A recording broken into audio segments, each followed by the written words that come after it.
அம்மாவின் ஒரு பொய். ஒரு ஏழை குடும்பம். அம்மாவும் மகனும் மட்டும் வாழ்ந்தார்கள்.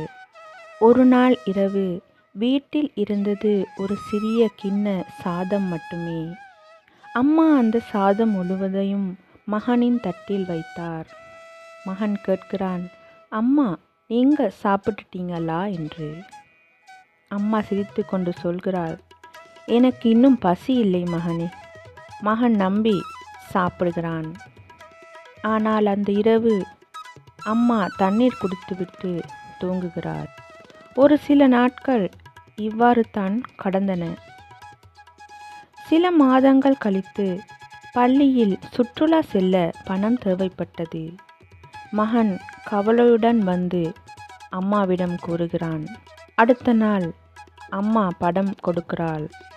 மகன் கேட்கிறான், எங்கிருந்து அம்மா பணம் கிடைச்சது என்று. அம்மா சொல்லுகிறாள், என்னிடம் கொஞ்சம் பணம் இருந்தது மகனே என்று. பல வருடங்கள் கழிந்தன. மகன் நல்ல வேலையில் சேர்ந்தான். அவர்கள் இருந்த பழைய வீட்டை சுத்தம் செய்யும் போது ஒரு பழைய குறிப்பு புத்தகம் அவன் கையில் கிடைக்கிறது. அதில் அம்மா எழுதியிருந்தார், இன்று சாப்பிடவில்லை, மகனுக்காக கொடுத்தேன். அடுத்த பக்கமும், இன்று சாப்பிடவில்லை, மகனுக்காக கொடுத்தேன். இன்னும் சில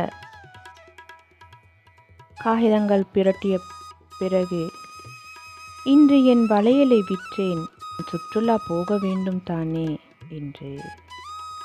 அந்த வரிகள் அனைத்தையும் படித்தவுடன் புத்தகத்தை மூடி அவனது கண்களை துடைத்து கொண்டான்.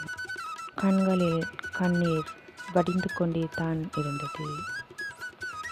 அப்போது தான் அவனுக்கு புரிந்தது, அம்மா வாழ்க்கையில் சொன்ன மிகப்பெரிய பொய், எனக்கு பசி இல்லை என்று. இந்த உலகில் பலர் நம்மை நேசிக்கலாம். ஆனால் தன் பசியை மறைத்து நம்மை வளர்ப்பது ஒரு அம்மாவால் மட்டும்தான் முடியும். ஏன், இந்த கதையை கேட்டுக்கொண்டிருக்கும் நீங்கள் கூட ஒரு தாயாக இருக்கலாம். இவ்வாறான சந்தர்ப்பங்கள் இல்லாவிட்டாலும் கூட ஏதாவது ஒரு தருணத்தில் நமது பிள்ளைக்காக நாம் நமது சாப்பாட்டில் ஒரு பங்கை கொடுத்தோமா இல்லையா? சிந்தியுங்கள்.